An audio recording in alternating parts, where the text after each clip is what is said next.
ओम नमः सिद्धेभ्यः। प्राकृत अनुरागी सभी महानुभावों को मेरा डॉक्टर पुलक गोयल का यथा योग्य अभिवादन, सादर जय जिनेन्द्र।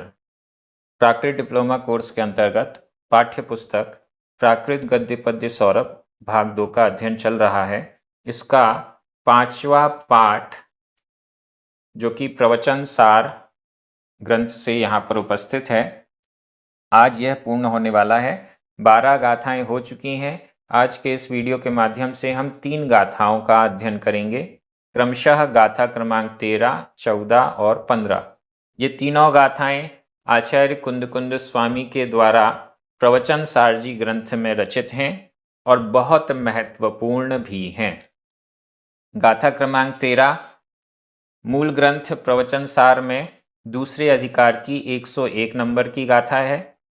गाथा क्रमांक 14 102 नंबर पर है और गाथा क्रमांक 15 104 नंबर पर है। तीनों गाथाएं लगभग एक के बाद एक लगातार हैं। चलिए प्रारंभ करते हैं। गाथा क्रमांक 13 उच्चारण। देहा देहा, वा वा, दवीणा दवीणा, वा वा, सुह दुखा, आधा क ख, सुह दुखा सुह दुखा, वाध वाध, सत्तु, आधाता पुरता, सत्तु, मित्त, आधाता पुरता, जणा, सत्तु मित्त जणा, सत्तु मित्त जणा, जीवस्स, आधा सा पूरा सा, जीवस्स जीवस्स, ण ण, संति संति, ध्रुवा ध्रुवा, ध्रुवोव ओगप्पगो, आधा पा पूरा पा, ध्रुवोव ओगप्पगो, ध्रुवोव ओगप्पगो, अप्पा, आधा पा पूरा पा, अप्पा, देहावा दवीणावा, देहावा दवीणावा, सुह दुखा वाध सत्तुमित्त जणा, सुह दुखा वाध सत्तुमित्त जणा, जीवस्सण संति ध्रुवा, जीवस्सण संति ध्रुवा, ध्रुवोव ओगप्पगो अप्पा, ध्रुवोव ओगप्पगो अप्पा। बहुत अच्छी गाथा। अप्पा लास्ट में, अप्पा आत्मा, आत्मा का स्वरूप कैसा है? अप्पा आत्मा, अप्पा ध्रुव ओगप्पगा, ध्रुवोव ओगप्पगा। इसका संधि विच्छेद कर लेते हैं। ध्रुव, वा में छोटा आ, उव ओग, उ, आ और उ मिलकर ओ हो गया, ध्रुव उव ओग।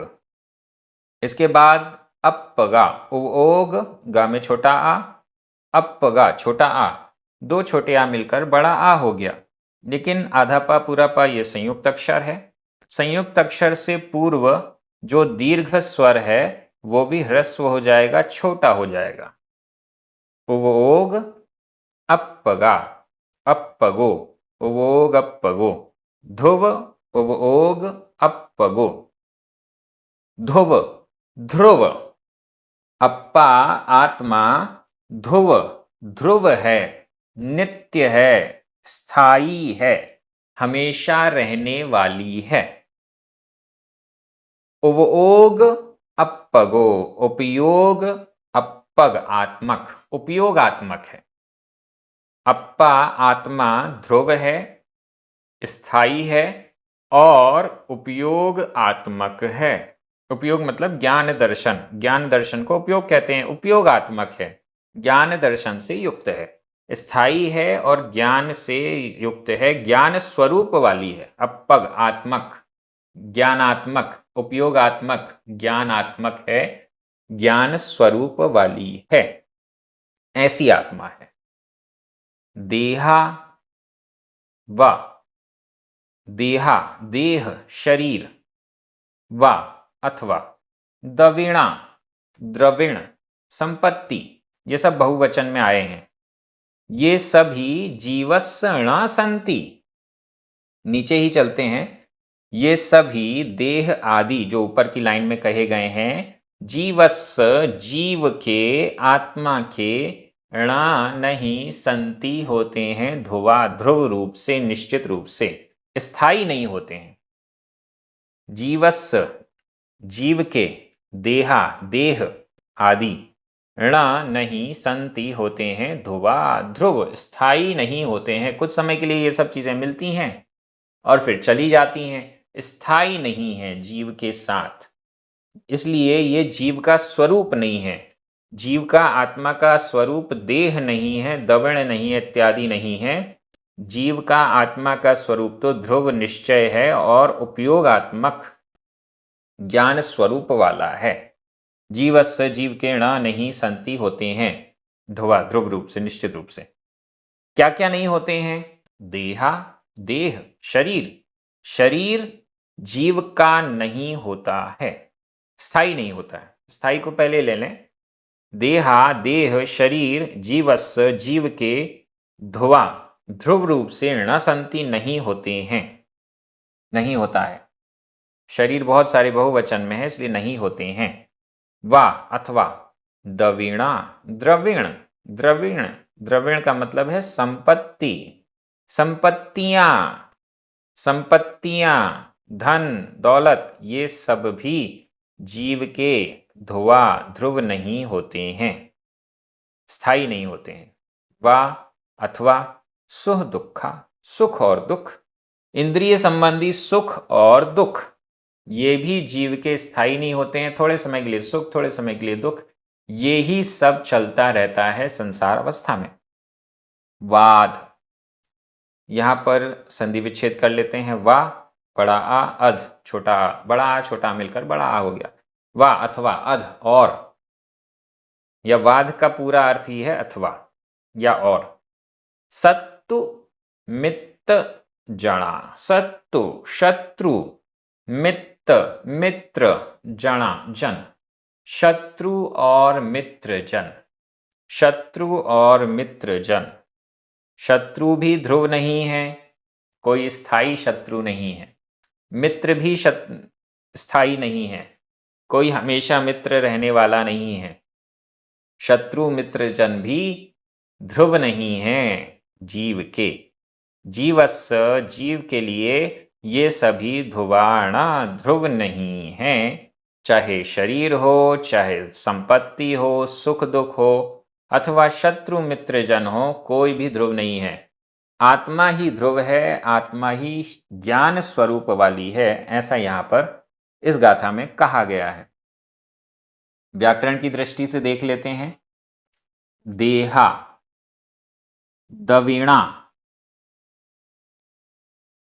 सुह दुखा सत्तुमित्त जना ध्रुवा, ये सभी प्रथमा विभक्ति के बहुवचन हैं। वा 3 बार आया है। अध ण, ये सभी अव्यय हैं। जीवस्य षष्ठी विभक्ति का एक वचन है, चतुर्थी का भी एक वचन है। यहां अर्थ की दृष्टि से चतुर्थी विभक्ति का एक वचन समझना चाहिए।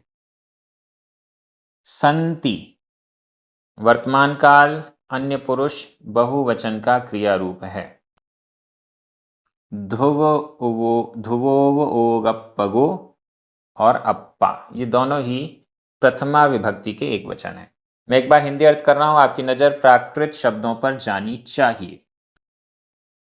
शरीर अथवा संपत्तियां अथवा सुख और दुख अथवा शत्रु और मित्र जन, ये सभी जीव के लिए स्थायी नहीं होते हैं।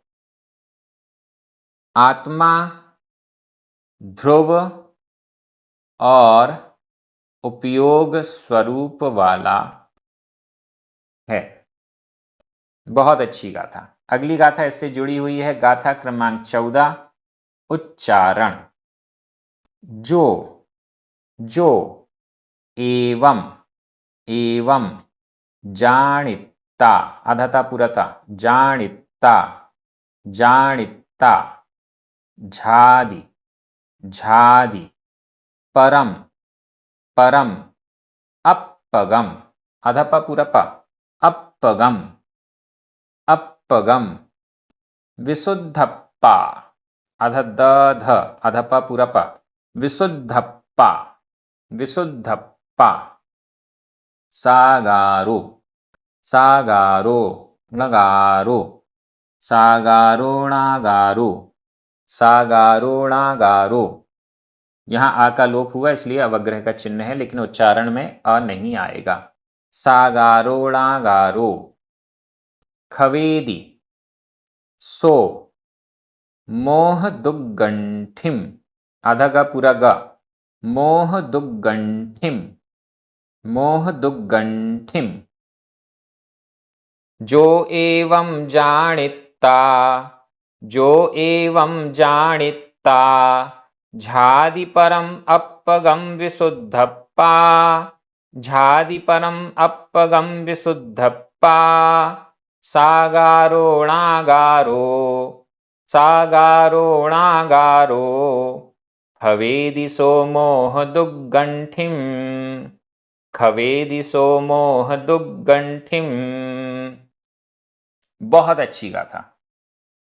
पिछली गाथा में जो आत्मा का स्वरूप बताया गया, उस स्वरूप को जो एवं जानिता, जो एवं इस प्रकार, जानिता जानकर, आत्मा के स्वरूप को जो, जो व्यक्ति एवं इस प्रकार जानिता जानकर, जानिता यह संबंधक भूत कृदंत का प्रयोग है।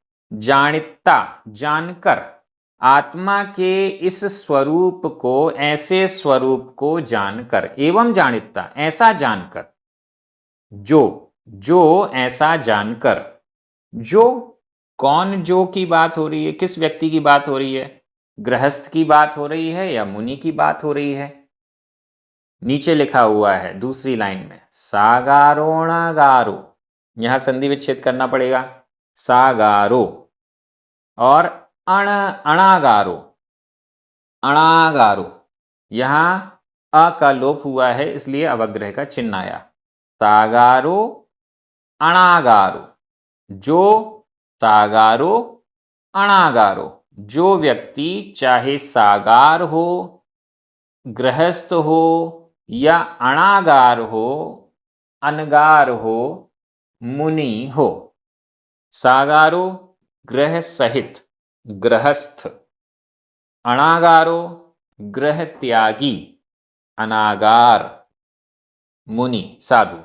चाहे गृहस्थ हो अथवा अनागार अथवा मुनि हो, लेकिन एवं जानिता ऐसा जानकर, आत्मा के स्वरूप को ऐसा जानकर, समझकर, श्रद्धा करके क्या करता है? ऊपर वाली लाइन, झादी, झादी ध्यान करता है, झादी ध्यान करता है। किसका ध्यान करता है? परम, अपगम, परम, परम उत्कृष्ट, परम, परम का अर्थ है उत्कृष्ट, अपगम आत्मा का, परम तत्व का, परम आत्म तत्व का, परम अर्थात सर्वोत्कृष्ट, सर्वोत्तम, अपगम आत्मा को, सर्वोत्तम आत्मा को, सर्वोत्तम आत्मा जिसे हम परमेष्ठी कहते हैं, पंच परमेष्ठी कहते हैं, या अरिहंत भगवान, जो कि अरिहंत भगवान है या सिद्ध भगवान है, उनको हम परम आत्मा परमात्मा कहते हैं, परमात्मा ही कहते हैं। दो प्रकार के परमात्मा हैं, अरिहंत परमात्मा और सिद्ध परमात्मा। तो यहाँ परम अपगम का अर्थ है परम आत्मा, परम आत्मा को झादी ध्याता है, जो एवं जानिता ऐसा जानकर, आत्मा के स्वरूप को जानकर परम अपगम परम आत्मा को, परमात्मा को, अरिहंत और सिद्ध भगवान को झादी ध्याता है, वह विशुद्धप्पा, वह के लिए नीचे लिखा है सो, तो वह विशुद्धप्पा विशुद्ध आत्मा, यहां भी विशुद्धप्पा का संधि विच्छेद कर सकते हैं। विशुद्ध आधा ध में छोटा आ, अप्पा छोटा आ, दो छोटे आ मिलकर बड़ा आ हुआ, लेकिन आधा पा पूरा पा ये संयुक्त अक्षर है, संयुक्त अक्षर से पूर्व दीर्घ स्वर भी ह्रस्व हो जाएगा, छोटा हो गया। विशुद्ध अप्पा विशुद्ध आत्मा, सो वह विशुद्ध आत्मा, चाहे सागारो चाहे अणागारो, चाहे सागार गृहस्थ या फिर अणागारो मुनि, चाहे वो गृहस्थ हो चाहे वो मुनि हो, वह विशुद्ध आत्मा है, शुद्ध आत्मा नहीं है। शब्दों पर ध्यान दीजिएगा, विशुद्ध आत्मा है और परम आत्मा यानी परमात्मा का ध्यान करता है, अरिहंत सिद्ध भगवान का ध्यान करता है।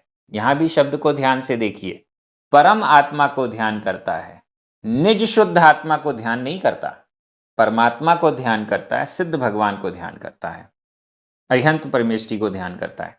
ऐसा विशुद्धप्पा, ऐसा विशुद्ध आत्मा सागार अथवा अनगार खवेदी नष्ट करता है, खवेदी नष्ट करता है, सो वह नष्ट करता है। किसको नष्ट करता है? मोह दुग्गंठिम, मोह रूप दुग्गंठिम दुर दुष्ट गांठ को, खोटी गांठ को, मोह रूपी दुर्ग्रंथि को, मोह रूपी दुष्ट गांठ को, खराब गांठ को खवेदी नष्ट करता है। गाथा बड़ी महत्वपूर्ण है, अर्थ तो क्लियर हो गया, लेकिन इसका भाव बड़ा अच्छा है। इसके बाद जो अगली गाथा है वो और सामने आएगी तो और अधिक स्पष्ट होगा, लेकिन मैं यहां पर इसको स्पष्ट कर दूं। ध्यान की बात की गई है। नॉर्मली कहा जाता है एक गृहस्थ अपनी शुद्ध आत्मा का ध्यान नहीं कर सकता, ये कहा जाता है। अब यहां पर ध्यान की बात की गई है, गृहस्थ को भी ध्यान करने की बात की गई है, लेकिन निज शुद्ध आत्मा के ध्यान की बात नहीं की गई, परमात्मा के ध्यान की बात की गई है। परमात्मा का ध्यान, अरिहंत सिद्ध परमेष्टि का ध्यान ये गृहस्थ कर सकता है, अपना स्वयं का निज शुद्ध आत्मा का ध्यान वो नहीं कर सकता है।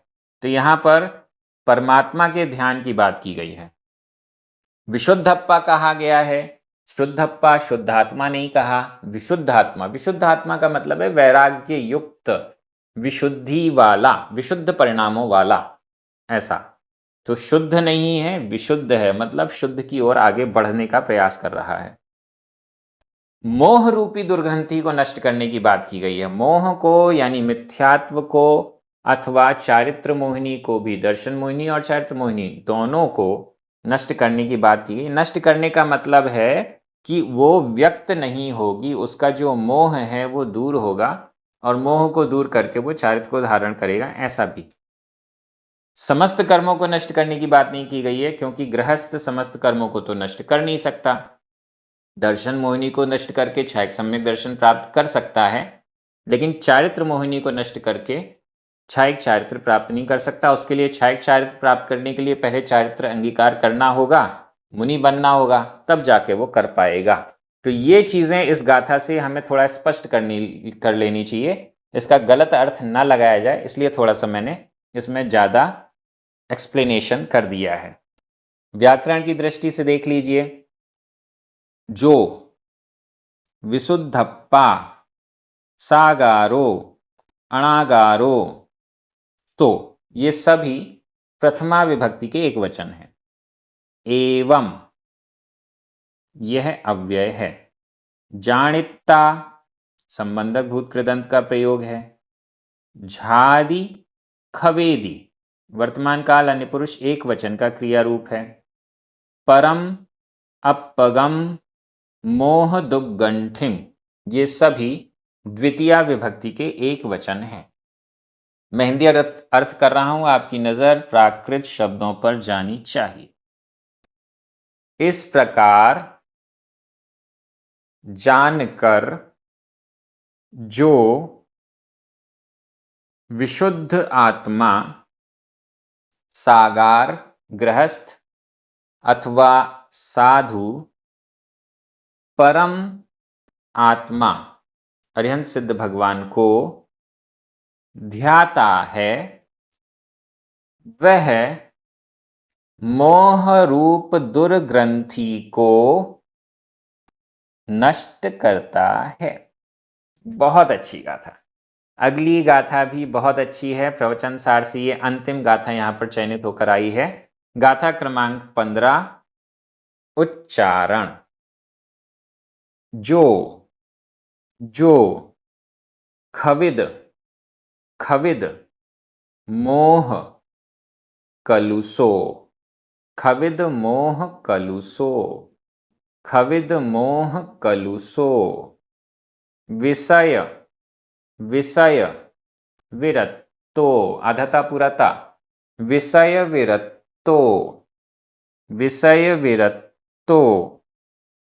मणो निरुंभित्ता, रा में छोटे उ की मात्रा बिंदी, निरुंभित्ता, आधाता पुराता, निरुंभित्ता, समवट्ठिदो, आधा ठ, समवट्ठिदो, सहावे, सो अप्पाणम, आधा पा पूरा पा, अप्पाणम, हवदी, झादा, जो खविद मोह कलुषो, विषय विरत्तो मणो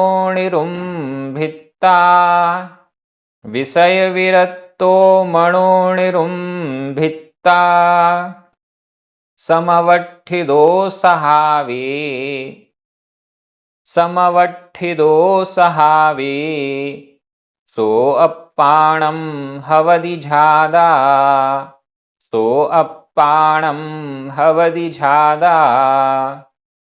बहुत अच्छी गाथा। अभी ये हमने चर्चा में बताया कि गृहस्थ अपनी शुद्धात्मा का ध्यान नहीं कर सकता। तो अब प्रश्न ये हो रहा है कि उस शुद्धात्मा का ध्यान कौन कर सकता है? नीचे वाली गाथा देखिए। सो वह अप्पाणम, आत्मा का, हवदि होता है, झादा ध्याता ध्यान करने वाला, सो वह अप्पाणम आत्मा को झादा ध्यान करने वाला हवदि होता है। वह होता है आत्मा का ध्यान करने वाला। आत्मा मतलब शुद्ध आत्मा का, अपनी निज शुद्ध आत्मा का ध्यान करने वाला हवदि होता है। सो वह अप्पाणम आत्मा का झादा ध्यान करने वाला ध्याता हवदि होता है। ऊपर जो गाथा में कंडीशंस बताई गई हैं, ऊपर वाली लाइन में जो विशेषण बताए गए हैं, उन विशेषणों से सहित जो होता है, सो वह झादा ध्याता होता है आत्मा का, वह शुद्ध आत्मा का ध्यान कर सकता है। अब कंडीशंस देख लेते हैं। सो जो व्यक्ति ऐसा है, सो वह आत्मा का ध्यान करने वाला होता है। जो पहला विशेषण खविद मोह कलुषो, दूसरा विशेषण विषय विरत्तो, तीसरा विशेषण समवट्ठिदो, और भी कुछ। खविद मोह कलुषो, जिसने मोह रूपी कलुष को खविद नष्ट किया है। खविद क्षपित, मोह कलुषो, मोह रूपी कलुष, मोह रूपी कालिमा को जिसने खविद नष्ट किया है, समाप्त किया है, मोह की दुर्गंधि, जो पिछली ऊपर वाली गाथा में बताया गया, मोह की दुर्गंधी को कौन नष्ट करता है? जो परमात्मा का ध्यान करता है। मतलब जिसने परमात्मा का ध्यान करके अपनी मोह रूपी दुर्गंधी को नष्ट कर दिया है, ऐसा व्यक्ति अपाणम आत्मा का ध्यान करने वाला होता है। जो खविद मोह कलुषो, जिसने मोह रूपी कलुष को, दुर्ग्रंथि को खविद नष्ट किया है। ये तो पहली कंडीशन हो गई। दूसरी कंडीशन, विषय विरक्तो, विषयों से विरक्त, विषयों से, पंचेंद्रिय के विषयों से विरक्त होना, ये दूसरी कंडीशन है। हम सोच रहे हैं कि यहाँ गृहस्थ या अनगार कौन हो सकता है जो अपनी शुद्ध आत्मा का ध्यान कर सकता है। पहली कंडीशन खविद मोह कलुषो, ये तो दोनों को प्राप्त हो सकती है, क्योंकि पिछली गाथा में बताया परमात्मा का ध्यान करने से चाहे गृहस्थ हो या अनगार हो, मोह रूपी दुर्गंधि को नष्ट कर लेता है। ये कंडीशन तो दोनों में घटित होती है। लेकिन दूसरी कंडीशन आई विषय विरक्तो, विषयों से विरक्त। एक गृहस्थ घर में रहते हुए पूर्ण रूप से विषयों से विरक्त नहीं हो सकता। आंशिक रूप से तो विषयों से विरक्त होता है, देश चारित्र तो धारण करता है, संपूर्ण चारित्र को धारण नहीं कर पाता है। इसलिए अब इस कंडीशन में नहीं आ पा रहा है गृहस्थ। विषय विरक्तो, विषयों से विरक्त तो एक साधु ही होता है, तपस्वी ही होता है, जो ज्ञान ध्यान और तप में लीन है। ऐसा ही व्यक्ति विषयों से विरक्त माना जाता है। तीसरा, मणो, मन निरुंभिता, निरोध करके, मन का निरोध करके, मन को बहिर्मुखी होने से रोक कर, मन को निरुंभिता, निरोध करके, निरोध करके मतलब बाहर जो मन भटक रहा है उसको बाहर न भटकने देना, उसको रोक कर उसको अंदर ही रहने देना। ऐसा जो करता है, जिसका मन भटक रहा है, वह आत्मा का ध्यान, शुद्ध आत्मा का ध्यान नहीं कर सकता। मनो निरुंभिता, मन का निरोध करके, मन को रोक करके, ऐसा जो व्यक्ति है, समवट्ठिदो सहावे, सहावे स्वभाव में, निज स्वभाव में समवट्ठिदो, अच्छी प्रकार से अवस्थित, सम्यक रूप से अवस्थित, स्थित, जो सहावे स्वभाव में, अपने निज स्वभाव में, अपने निज शुद्ध स्वभाव में अच्छी प्रकार से स्थित है, ऐसे मुनिराज, क्योंकि अपनी शुद्ध आत्मा में स्थित तो मुनिराज ही हो सकते हैं, मन का नियंत्रण तो मुनिराज ही करते हैं, विषयों से विरक्त तो मुनिराज ही होते हैं। मोह रूपी कलुष को भले गृहस्थ नष्ट कर सकता है, लेकिन मुनिराज ही प्रायः मोह से दूर होते हैं।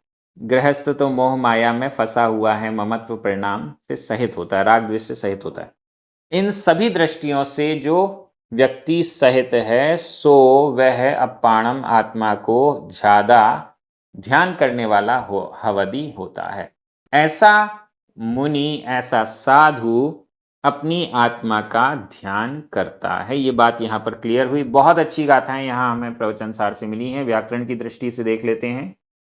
जो खविद मोह कलुषो, विषय विरक्तो, मणो समवट्ठिदो, सो झादा, ये सभी प्रथमा विभक्ति के एक वचन है। खविद भूतकालिक कृदंत है, विरक्त यह भी भूतकालिक कृदंत है, समवट्ठिदो यह भी भूतकालिक कृदंत है। ये तीनों भूतकालिक कृदंत हैं। निरुंभिता संबंधक भूत कृदंत का प्रयोग है। सहावे सप्तमी विभक्ति का एक वचन है। अपाणम द्वितीय विभक्ति का एक वचन है। हवदी वर्तमान काल अन्य पुरुष एक वचन का क्रिया रूप है। मैं हिंदी अर्थ कर रहा हूं, आपकी नजर प्राकृत शब्दों पर जानी चाहिए। जो मोह रूपी कालिमा को नष्ट किया हुआ है, विषयों से विरक्त है, मन जिसका निरुद्ध रुका हुआ या मन को बाहरी पदार्थों से रोक कर, उसमें जाने नहीं देकर, स्वभाव में अच्छे से जो स्थित है वह साधु शुद्ध आत्मस्वरूप को ध्यान करने वाला होता है। इस प्रकार से आज थोड़ा वीडियो लंबा हो गया। 3 गाथाएं हुई हैं, तीनों अच्छी महत्वपूर्ण गाथाएं थीं, बहुत मनन चिंतन योग्य थीं। इस प्रकार से प्रवचन सार वाला ये 5वां पाठ भी पूरा हो गया है। अब इसके बाद 6वां पाठ भगवती आराधना से आएगा। भगवती आराधना भी बहुत महत्वपूर्ण ग्रंथ है। प्राकृत डिप्लोमा कोर्स आपको प्राकृत के गंभीर अध्ययन की ओर आगे ले जा रहा है। सभी बड़े आनंदित हैं।